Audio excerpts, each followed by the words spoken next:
एक दिन उल्लू सेठ गुस्से में टुन्नू चिड़ा के दरवाजे पर चिल्लाता है। अरे ओ टुन्नू के बच्चे, जल्दी बाहर आ। आइए आइए सेठ जी, यहाँ कैसे आना हुआ? आज की तारीख याद है तुझे? किराया देने की तारीख है और तूने 4 महीने से किराया नहीं दिया। सेठ जी, मेरी बहू को अभी बच्ची हुई है, थोड़ी मोहलत दे दीजिए। ड्रामा तो तेरा हर महीने का है, इससे अच्छा नया किराएदार रख लूं। मेरी बूढ़ी माँ, बीवी और बच्ची को लेकर कहाँ जाऊँगा, और ऊपर से मौसम भी खराब है। उल्लू सेठ अपने साथी कालू के साथ मिलकर उन्हें घर से निकाल देता है। गरीब चिड़िया का परिवार बारिश में भटकने लगता है। हे ऊपर वाले, ये कैसी सजा है? इतनी बर्फ बारिश पड़ रही है कि सांस लेना भी मुश्किल हो गया है। मेरी बूढ़ी सास, मासूम सी बच्ची और हम सब इस खुले आसमान के नीचे कांप रहे हैं। क्या हमारे लिए इस धरती पर कोई कोना भी नहीं बचा जहां हम चैन की एक रात गुजार सके? रानो, हिम्मत मत हारो, हमको इस मुश्किल वक्त से बाहर निकलना ही होगा। अगर हम हार मान लेंगे तो ये सर्द रातें और मुश्किलें हमें तोड़ देंगी, मगर नहीं, हमें अपनी बेटी के लिए, माँ के लिए और खुद के लिए डटे रहना है। वक्त चाहे जितना भी सख्त हो, पर हर अंधेरी रात के बाद एक नई सुबह जरूर आती है, और हमारी सुबह भी जल्द आएगी। रानो, बस थोड़ा और सब्र रखो। मम्मी, मुझे बहुत ठंड लग रही है। रानो पेड़ की ओर इशारा करती है। वो देखो, बड़ा सा पेड़, चलो वहीं चलें। वो सब पेड़ के नीचे पत्तों से खुद को ढककर रात गुजारते हैं। ऐसे ही कुछ दिन उनके उस बारिश में बीत जाते हैं, लेकिन उनकी परेशानी कम होने का नाम नहीं ले रही थी। टुन्नू जी, बारिश शुरू हो गई है, ठंडी हवाओं के साथ ये भीगती रात। माँ जी, इस उम्र में ये सब कैसे सहेंगी? और हमारी छोटी सी गुड़िया, उसका नाजुक सा बदन, वो तो एक छींक भी नहीं सह पाती। अगर उन्हें कुछ हो गया तो हम क्या करेंगे? हमारे पास न दवाई है, न कंबल, और सिर ढकने को छत भी नहीं। कहीं ये बारिश उन्हें बीमार न कर दे। कुछ करना होगा टुन्नू जी, हमें कहीं और चलना होगा, अभी इसी वक्त। अब क्या करें, रहने का ठिकाना ही नहीं है। मैंने आते वक्त एक शौचालय देखा था, वहीं चलते हैं। पापा, हम शौचालय में कैसे रहेंगे? छी। गुड़िया, मजबूरी है, सब ठीक हो जाएगा। रानो चिड़िया शौचालय साफ करती है। रानो चिड़िया शौचालय साफ करती है, लेकिन बदबू बनी रहती है। अब वो सभी वहीं रहते हैं, बदबू में, तंग हालात में। अगले दिन रानो और टुन्नू काम ढूंढने निकल पड़ते हैं। तू वही है ना जो सामने वाले शौचालय में रहती है? छी, कितनी गंदी बदबू आ रही है तुझसे। मेरा तो दम घुटने लगा है। तू क्या सोच रही थी, मैं तुझे अपने घर में घुसने दूंगी? कभी नहीं, मेरा पूरा घर गंदा हो जाएगा।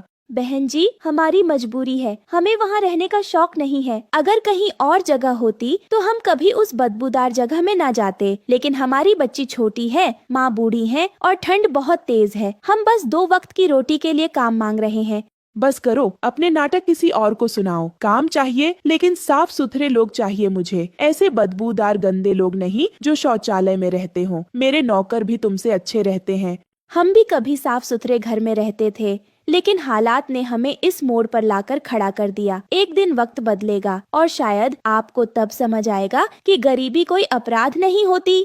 जितनी जल्दी हो सके यहाँ से चली जा। मुझे अपने दरवाजे पर भी तुझे खड़ा देखना मंजूर नहीं।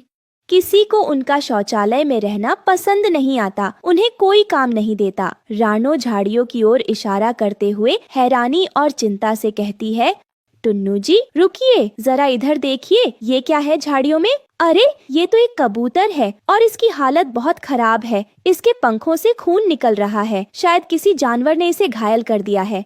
ये अब भी सांस ले रहा है, लेकिन ज्यादा वक्त नहीं है। हमें इसे तुरंत किसी डॉक्टर या अस्पताल ले जाना होगा, नहीं तो ये बच नहीं पाएगा। जल्दी चलो, इसे हॉस्पिटल ले चलते हैं। दोनों मिलकर घायल कबूतर को हॉस्पिटल ले जाते हैं। रानो, हमारे पास तो खुद खाने को कुछ नहीं है, हम इसे कैसे बचाएंगे? हम गरीब जरूर हैं, लेकिन हमारे दिल गरीब नहीं हैं। अगर इस नन्ही सी जान की मदद नहीं की तो हम क्या जानवरों से भी बदतर नहीं बन जाएंगे? चलिए टुन्नू जी, वक्त बहुत कम है, इसे बचाना होगा। दोनों मिलकर घायल कबूतर को हॉस्पिटल ले जाते हैं। वहीं अस्पताल में लूसी कबूतरी रोते हुए कहती है, हमसे जो बन पड़ा वो किया। पर तुम लोग शौचालय में क्यों रहते हो? क्या बताएं दीदी, किस्मत का खेल ही तो है। कभी हमारे घर में रौनक हुआ करती थी। एक वक्त था जब हम भी दूसरों की मदद करते थे, और आज खुद दूसरों से मदद की आस लगाए खड़े हैं। सब कुछ खो दिया हमने, घर, काम, इज्जत, बस ये परिवार ही है जो अब भी साथ है। रो मत बहन, रो मत, मुझे माफ कर देना। मैंने तुम्हारे साथ बहुत बुरा बर्ताव किया। दीदी, मजबूरी हर इंसान को झुका देती है। हमने शौचालय को घर बना लिया, बस इस उम्मीद में कि हमारी बच्ची और माँ जी की जान बची रहे। कोई खुशी से गंदगी में नहीं रहता दीदी, मजबूरी हर इंसान को झुका देती है। ऐसे ही सुबह हो जाती है और कबूतर भी ठीक होकर घर आ जाता है। अब तुम लोग शौचालय में नहीं रहोगे, ये मेरा पुराना घर है, तुम सब इसमें रहो। टुन्नू भाई, तुम दोनों ने जिस तरह बिना किसी स्वार्थ के मेरी जान बचाई वो मैं कभी नहीं भूल सकता। आज के जमाने में ऐसा दिल बहुत कम लोगों में होता है। टुन्नू, आज से मेरी फैक्ट्री में काम करो और रानो, तुम मेरे घर में काम करो। आप दोनों का बहुत बहुत धन्यवाद। उस दिन से उनकी जिंदगी बदल जाती है। अब वो शांति और इज्जत के साथ जीने लगते हैं। कभी किसी की मजबूरी का मजाक मत उड़ाओ। जो आज नीचे है कल ऊपर भी हो सकता है। और इस कहानी से हमें सीख मिलती है कि सच्ची मदद वही होती है जो बिना शर्त के की। गुफा के अंदर कई छोटे शिकारी पक्षी बैठे थे। उनके सामने छोटे पक्षी और चूहे पड़े थे जिन्हें वे शिकार करके लाए थे। बहुत अच्छा, आज की दावत शानदार होगी। गोगो भाई, हमने जंगल से छोटे पक्षियों को पकड़ा है और कल हम और शिकार करेंगे। हम जंगल के राजा हैं, कमजोरों को कुचलना ही हमारा नियम है। तभी एक छोटी चिड़िया डर के मारे उड़ती हुई गुफा से बाहर भागती है। गोगो चील तुरंत उसके पीछे उड़ता है। तू मुझसे बचकर नहीं जा सकती। गोगो तेजी से उस चिड़िया के पीछे उड़ता है, लेकिन वह किसी तरह बचकर निकल जाती है। एक दिन तुम सब मेरी पकड़ में आओगे। गोगो वापस गुफा में आता है और अपने शिकारियों से कहता है, अब समय आ गया है कि मैं फिर से जंगल में अपना डर फैलाऊं और इस बार मेरी नजर उस रानो चिड़िया पर है। तेज बारिश हो रही थी। रानो चिड़िया अपने छोटे से घोंसले में अपनी बेटी चुनमुन को लेकर बैठी थी। बाहर ठंडी हवा चल रही थी, लेकिन उसके दिल में सबसे बड़ी ठंड थी, गरीबी की ठंड। चुनमुन, हमारे पास खाने के लिए कुछ भी नहीं बचा। तेरा बाबा होता तो हमें इस हाल में ना देखता। माँ, बाबा को गोगो चील ने क्यों मारा? वो बहुत निर्दयी है बेटी। उसे दूसरों का दर्द महसूस नहीं होता। वो बस अपने ताकत के नशे में चूर रहता है और हम जैसे छोटे कमजोर पक्षियों को अपने शिकार से ज्यादा कुछ नहीं समझता। तुम्हारे बाबा ने हमसे वादा किया था कि वो हमें हमेशा सुरक्षित रखेंगे, लेकिन गोगो चील ने उनकी एक ना सुनी। उसने हमारी खुशियाँ छीन ली, हमारा सहारा छीन लिया, लेकिन अब मैं और नहीं झुकूंगी। सुबह का समय सूरज धीरे धीरे उग रहा था। रानो खेत की तरफ जाती है। रानो बहन, इतनी बारिश में कहाँ जा रही हो? मिट्ठू भाई, मैंने सोच लिया है, मैं गन्ने की खेती करूंगी। बारिश का पानी मेरा दुश्मन नहीं, मेरा साथी बनेगा। गन्ने की खेती? लेकिन इतनी बारिश में कैसे? मेहनत करूंगी, धूप बारिश सब झेलूंगी, लेकिन अपनी बेटी को भूखा नहीं मरने दूंगी। रानो अकेले मिट्टी खोदती है, बीज डालती है और चुनमुन मदद करती है। उनके पंख भीग जाते हैं, लेकिन वे रुकते नहीं। माँ, हमने बीज बो दिए। हाँ बेटी, मेहनत का फल जरूर मिलेगा। तभी गोगो चील उड़ता वहाँ आता है। रानो चिड़िया, तू इस खेत में मेहनत कर रही है, भूल गई कि तेरे पति को कैसे मारा था? गोगो, अब मैं कमजोर नहीं हूँ। पहले मैं डरती थी, खुद को अकेला समझती थी, लेकिन अब नहीं। तुमने मेरे पति को मुझसे छीन लिया, लेकिन मेरी हिम्मत नहीं छीन सकते। मैं अपनी बेटी के लिए, अपनी मेहनत के लिए और अपनी जिंदगी के लिए आखिरी सांस तक लड़ूंगी। देखते हैं कब तक टिकती है। गोगो चील उड़ जाता है। रानो चिंतित लेकिन दृढ़ निश्चय से खेत की ओर देखती है। कुछ हफ्ते बाद गन्ने के छोटे छोटे पौधे उगाए थे। माँ, देखो, गन्ने उग रहे हैं। हाँ बेटी, मेहनत का फल हमेशा मिलता है। दोनों खुशी से गन्ने के खेत को देखती हैं, लेकिन अचानक तेज हवा चलने लगती है। आसमान में गोगो चील उड़ते हुए आता है। तेरी मेहनत बेकार जाएगी रानो। तुम जितनी भी कोशिश कर लो, जितना भी परिश्रम कर लो, अंत में जीत मेरी ही होगी। गोगो खेत में उगते गन्ने को नष्ट करने की कोशिश करता है। रानो चिड़िया गोगो को रोकने के लिए आगे बढ़ती है, लेकिन वो बहुत ताकतवर था। तभी तोता और अन्य पक्षी वहाँ आते हैं। गोगो, तेरा आतंक अब नहीं चलेगा। सभी पक्षी मिलकर गोगो को खेत से भगाते हैं। गोगो हारकर उड़ जाता है। साथ मिलकर हम हर मुसीबत से लड़ सकते हैं। रानो खेत से गन्ने काटती है और गुड़ बनाती है। मीठी खुशबू चारों ओर फैलती है। माँ, हमारा गुड़ बहुत मीठा बना है। हाँ बेटी, जैसे हमारी मेहनत और हिम्मत। जंगल के पक्षी भी आकर गुड़ का स्वाद चखते हैं और राणो को बधाई देते हैं। दूसरी तरफ गोगो चील तेजी से उड़ता हुआ, यहाँ पेड़ों के पत्ते झड़ चुके थे, जमीन बंजर थी और बीच में एक पुराना टूटा हुआ बड़ा पेड़ था। उसी पेड़ के नीचे एक गहरा बिल था, जहाँ एक विशाल काला नाग कुंडली मारकर बैठा था। उसकी आंखें चमक रही थीं और जीभ बार बार लपलपा रही थी। ये कैसे हो सकता है? एक कमजोर चिड़िया ने मेरा सामना किया और ऊपर से बाकी पक्षी भी उसके साथ आ गए। ये बर्दाश्त नहीं कर सकता। गोगो, तुम जंगल के सबसे शक्तिशाली शिकारी हो, फिर भी एक चिड़िया से हार कर आ गए हो।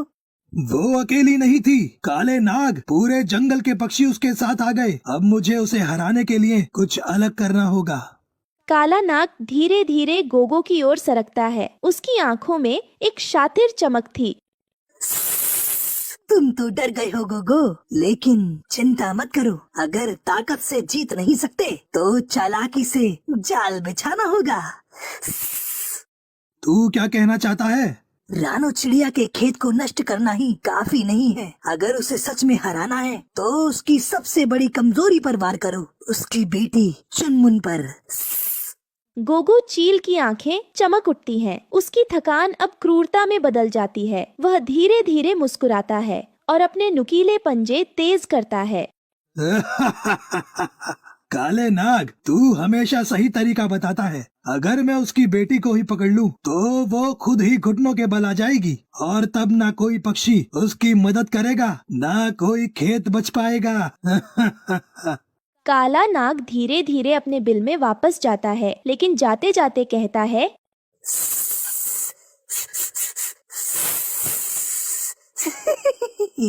मगर सावधान रहना गोगो, जो भी माँ अपनी औलाद के लिए लड़ती है वो कमजोर नहीं होती, वो और ज्यादा खतरनाक हो जाती है। गोगो चील अपनी बड़ी काली पंखें फैलाता है। एक बार फिर जंगल की ओर उड़ने के लिए तैयार हो जाता है। उसकी आंखों में अब पहले से ज्यादा नफरत और चालाकी थी। सुबह का समय, खेत लहलहा रहे थे। रानो चिड़िया अपने खेतों के पास बैठी थी। रानो चिड़िया की मेहनत रंग लाई। अब उसकी बेटी भूखी नहीं सोएगी। बारिश ने उसकी खेती को बर्बाद नहीं किया, बल्कि उसे सहारा दिया। और सबसे बड़ी सीख, जब हिम्मत हो तो कोई भी गोगो चील तुम्हें हरा नहीं सकता। इस कहानी से हमें सीख मिलती है कि हिम्मत, मेहनत और एकता से कोई भी कठिनाई जीती जा सकती है। जंगल के चौपाल में जहाँ कुछ पक्षी आराम से बैठे हुए थे, वहाँ का माहौल शांत था। बस चिड़ियों की आवाजें आ रही थीं। वहीं मिट्ठू दादाजी पेड़ की चौकी पर बैठे थे। उनके पास जंगल में रहने वाली गरीब रानो चिड़िया आती है। दादाजी, क्या सच है कि हमारे जंगल के पुराने मंदिर में खजाना छुपा है? हाँ बेटी, वह मंदिर राजा भोज के समय का है। वहाँ खजाना तो है, लेकिन जिसने भी उसे लेने की कोशिश की उसका अंत हमेशा बुरा हुआ है। क्या हम उसे खोज सकते हैं? बेटी, उस मंदिर की रखवाली एक अदृश्य शक्ति करती है। जो भी लालच करता है वह कभी वापस नहीं आता। अच्छे लोग भी वहाँ गए, लेकिन ये बात सुनकर रानो चिड़िया अपने घर चली जाती है। रानो चिड़िया का घर मिट्टी का था, जहाँ बिस्तर पर उसकी माँ बीमार लेटी हुई थी। वहीं रानो उदास और चिंतित बैठी हुई मन ही मन सोच रही थी, माँ की तबीयत बिगड़ती जा रही है। अगर मैं मंदिर का खजाना ले आऊं तो माँ का इलाज करवा सकती हूँ, लेकिन क्या वह जगह सच में खतरनाक है? जो भी हो, मुझे यह रिस्क लेना ही होगा। मेरे पास कोई और चारा नहीं है। ये कहकर रानो चिड़िया हिम्मत करती है और अपने सफर पर निकल पड़ती है। घना जंगल, रात का समय, आसमान में बादल छाए हुए थे। अंधेरा चारों ओर था। वहीं रानो चिड़िया अपने पंखों में मशाल लिए आगे बढ़ रही थी।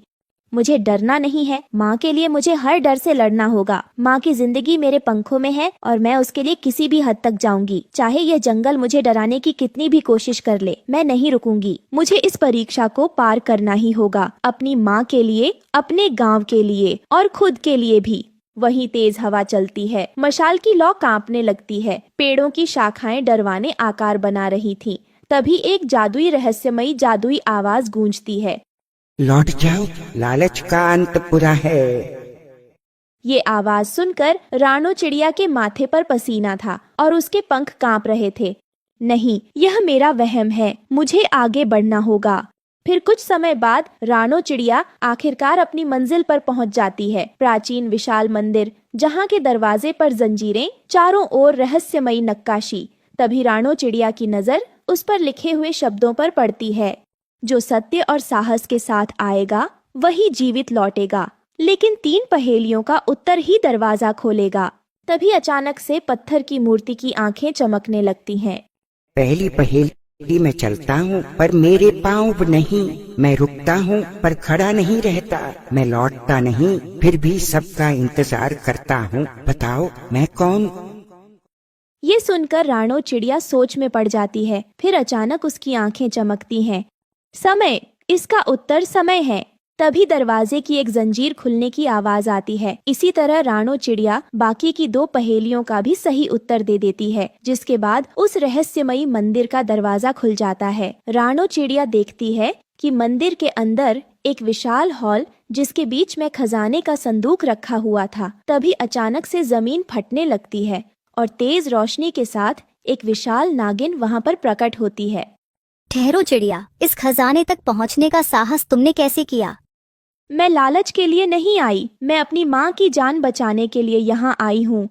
फिर नागिन की आंखें चमकती हैं और वो रानो चिड़िया को घूरते हुए कहती है, हर कोई यही कहता है, लेकिन खजाना सिर्फ उसी का होता है जिसका हृदय पवित्र हो। अब तुम्हारी परीक्षा होगी। तभी 3 रहस्यमयी चक्र हवा में प्रकट होते हैं। एक पर वृक्ष, दूसरे पर जल, तीसरे पर सूर्य। सत्य की राह पर चलने वाला कौन सा चक्र चुनेगा? ये सुनकर रानो चिड़िया थोड़ी चिंतित हो जाती है, लेकिन वो हिम्मत के साथ जवाब देती है, सूर्य। सूर्य प्रकाश और सत्य का प्रतीक है। तभी चक्र चमक उठता है, पूरा हॉल रोशनी से भर जाता है, नागिन शांत हो जाती है। सही उत्तर। अब अंतिम परीक्षा, इस खजाने का उपयोग केवल भलाई के लिए करना। यदि इसे लालच में उपयोग किया तो यह तुम्हें नष्ट कर देगा।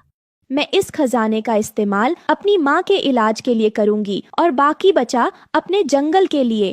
फिर रानो चिड़िया खजाने के सिक्के लेकर मंदिर से बाहर आती है। चांदनी रात में मंदिर पहले से शांत दिखता है। फिर रानो चिड़िया अपनी माँ का इलाज करवाती है, गांव के लिए स्कूल बनवाती है। ये सब देखकर पक्षी बहुत खुश होते हैं। जंगल के चौपाल में सभी पक्षी इकट्ठा होते हैं। मिट्ठू दादाजी मुस्कुराते हैं। रानो, तुमने यह खजाना सिर्फ अपने लिए नहीं बल्कि जंगल के लिए भी इस्तेमाल किया। ये बहुत बड़ा काम है। मुझे यह समझ आया कि असली खजाना धन नहीं बल्कि ज्ञान और परोपकार है। ये बात सुनकर सभी पक्षी बहुत खुश होते हैं।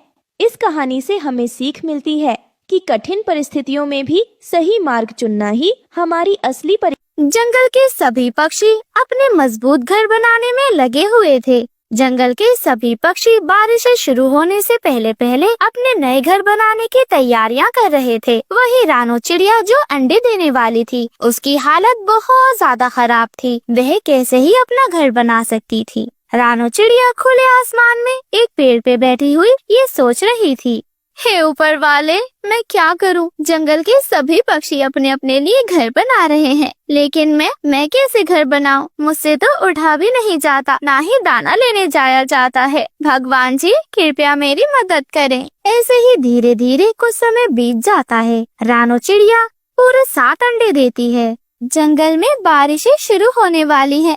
मैंने तो पूरे 7 अंडे दिए हैं। ना जाने मैं अपने अंडों को कैसे ही सुरक्षित रख पाऊंगी। भगवान जी, जब तक मेरे अंडों में से बच्चे नहीं निकल जाते, कृपया हमारी रक्षा करना। धीरे धीरे कुछ समय बीत जाता है। रानो चिड़िया के 7 अंडों में से 7 बेटी चिड़िया जन्म लेती हैं। रानो चिड़िया की छोटी छोटी बेटियां बहुत खूबसूरत थी, लेकिन भगवान को शायद कुछ और ही मंजूर था। तभी अचानक से जोरदार बिजली कड़कती है और चारों तरफ काले घने बादल छा जाते हैं। तेज हवाएं चलने लगती हैं। तेज हवाएं पेड़ों को जोर जोर से हिला रही थी।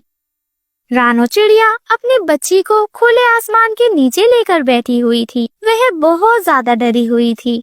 हे ऊपर वाले, ये कैसी कठिन परीक्षा है। मेरी नन्ही नन्ही बच्चियां आज ही अंडे से बाहर आई हैं। ये ठंड से कांप रही है। ये मेरा छोटा सा घोंसला, अगर बारिश हो गई तो ये तो पानी से भर जाएगा। मैं अपनी छोटी छोटी बच्चियों को लेकर कहाँ जाऊंगी? भगवान जी हमारी मदद करें। तभी अचानक से एक तेज हवा का झोंका आता है, जिससे रानो चिड़िया घोंसले समेत अपनी बच्चियों के साथ धड़ाम से नीचे गिर जाती है। नहीं, मेरा घोंसला, मेरी बच्चियों, अब हम यहाँ नहीं रुक सकते, हमें जल्दी से जल्दी यहाँ से भागना होगा। रानो चिड़िया की बच्ची अभी बहुत ज्यादा छोटी थी, वह तो उड़ भी नहीं पा रही थी। रानो चिड़िया अपनी बच्चियों को अपने पेट पर बिठाकर उड़ने लगती है। बारिश में उड़ना बहुत ज्यादा मुश्किल हो रहा था, लेकिन माँ का प्यार हर मुश्किल से बड़ा होता है। काफी देर उड़ने के बाद रानो चिड़िया को एक खाली पुराना घोंसला नजर आता है। वह एक पक्का घोंसला था। रानो चिड़िया फौरन उस घोंसले के अंदर चली जाती है। मेरी नन्ही नन्ही बच्चियों, थोड़ी देर आराम कर लो, हम यहाँ पर कम से कम बारिश से तो बच ही सकते हैं। लेकिन उनकी परीक्षा शायद अभी खत्म नहीं हुई थी। तभी अचानक से दरवाजे पे दस्तक होती है। रानो चिड़िया देखती है कि एक कौवा और एक कौवी उनके घर के अंदर आ गए हैं। हे भगवान, ये क्या हो रहा है? ये कौवा और कौवी यहाँ कैसे आए? दुष्ट कालू कौवा और गोरी कौवी वे उसकी छोटी छोटी बच्चियों को घूर घूर कर देख रहे थे। तभी गोरी कौवी कहती है, कौन हो तुम और यहाँ क्या कर रही हो? हमारे घोंसले में आने की तुम्हारी हिम्मत भी कैसे हुई? गोरी, आज की हमारी दावत है। देखो तो जरा कितनी सारी नन्ही नन्ही चिड़िया है, मजा आ जाएगा आज तो। हाँ कालू जी, ये तो मैंने सोचा ही नहीं। छोटी छोटी चिड़ियों का शिकार तो हम जैसे कौवे भी कर लेते हैं। आप बिल्कुल सही कह रहे हैं, आज तो मजा ही आ गया। गोरी कौवी और कालू कौवी की चोंच से ऐसी बात सुनकर रानो चिड़िया का दिल तो दहशत से कांप उठता है। वह जानती थी कि वह दोनों बहुत ज्यादा शातिर और बुरे हैं। रानो चिड़िया उनके आगे गिड़गिड़ाने लगती है। नहीं कौवे भैया, कौवी बहन, ऐसा ना करें। मेरी बच्चियाँ अभी बहुत ज्यादा छोटी हैं। ये तो आज ही अंडे से बाहर आई हैं। कृपया आप इन्हें ना खाना। मैं आपके आगे पर जोड़ती हूँ, कृपया मेरी बच्चियों को छोड़ दो। अरे छोटी चिड़िया, क्या तुझे नहीं पता? ये तो जंगल का नियम है। क्या तू जंगल का नियम नहीं जानती? जो भी यहाँ पर कमजोर होता है वो तो मारा ही जाता है। और तुम तो बिना घर की, वो भी बारिश में भीगी हुई, कितनी लाचार हो तुम।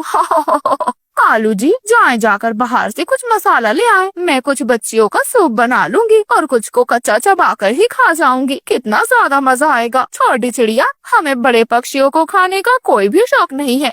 जा यहाँ से दफा हो जा, मैं तेरी शक्ल भी नहीं देखना चाहती।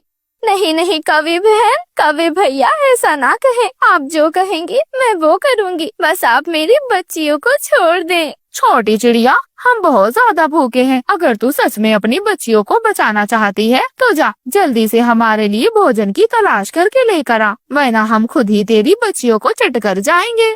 गोरी, तुम ये क्या कह रही हो? ये चिड़िया इतनी बारिश में कहाँ से भोजन लाएगी? सुन चिड़िया, अगर तू हमें रोजाना भोजन लाकर देती रहेगी तो तेरी बच्चियाँ सुरक्षित रहेंगी। अगर तूने हमें भोजन न लाकर दिया तो उसी दिन हम तेरी बच्चियों को खा जाएंगे। तू इस घोंसले में रह सकती है, लेकिन तुझे इसके बदले, अपनी बच्चियों की जान के बदले, तुझे हमें रोज रोज भोजन लाकर देना होगा। बता, अगर मंजूर है तो ठीक है, वरना तुझे यही पेड़ से गिराकर मार दूंगी और तेरी बच्चियों की भी दावत उड़ाऊंगी मैं।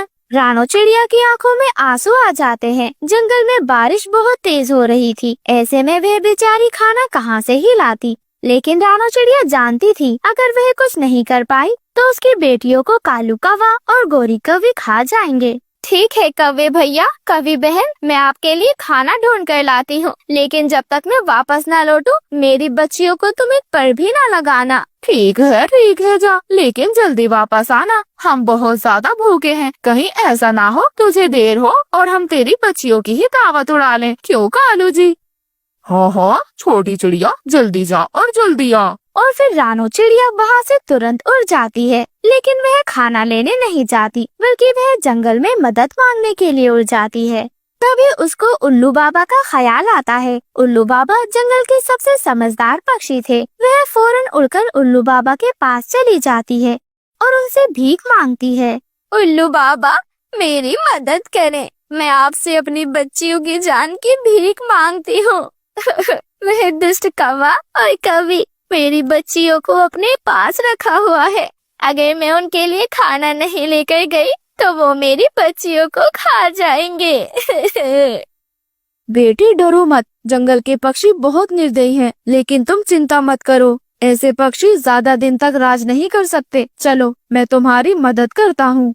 उल्लू बाबा एक चील को जानते थे। वे फौरन चील को लेकर सीधे कालू कौवा और गोरी कौवी की ओर निकल जाते हैं। कालू कौवा और गोरी कौवी दोनों रानो चिड़िया का बेसब्री से इंतजार कर रहे थे। तभी वहाँ पर उल्लू बाबा और रानो चिड़िया चील के साथ वहाँ पर पहुँच जाते हैं। रानो चिड़िया की सातों बेटियां आराम से एक जगह पर बैठी हुई थी। वह डर से एक दूसरे से चिपकी हुई बैठी थी और ठंड से कांप रही थी। उनके अंदर बहुत दहशत और डर भरा हुआ था। तभी चील कालू कौवे और गोरी कौवी पर हमला कर देती है। कालू कौवा और गोरी कौवी की जान चली जाती है। रानो चिड़िया उन सभी का शुक्रिया